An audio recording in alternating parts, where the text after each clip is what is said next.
তারা যখন হামলা করেছে, হামলা করার পরবর্তীতে তারা আবার সেই হামলার দায় শিবিরের উপর চাপিয়ে দিতে চায়।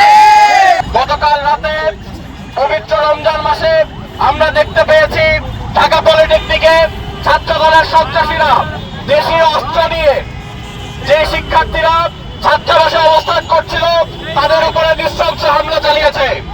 আজকের আয়োজন, এই হামলার প্রতিবাদে আমরা আয়োজন করেছি।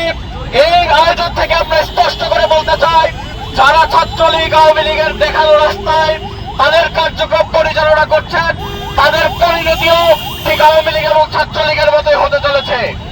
আমরা দেখতে পেয়েছি এই নতুন সরকার গঠন করার পরে প্রতিটি জেলায় জেলায় আওয়ামী লীগের অফিস নতুন করে খুলে দেওয়া হচ্ছে।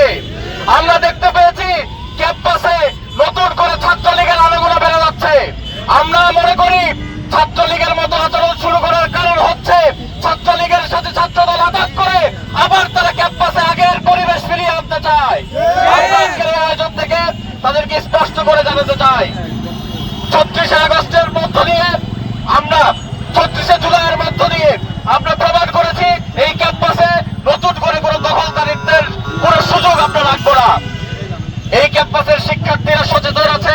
আপনারা যদি আবার নতুন করে ক্যাম্পাসকে উত্তপ্ত করতে চান, অস্থিতিশীল করতে চান, আমরা আপনাদের সাবধান করে দিচ্ছি।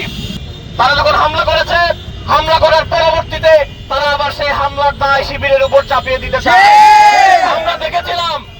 আমরা দেখেছিলাম মধুর ক্যান্টিনের সামনে এক প্রেস কনফারেন্সে শীর্ষ নেতারা একজন আরেকজনকে বলছে শিবিরের উপর দায় দিয়ে দাও।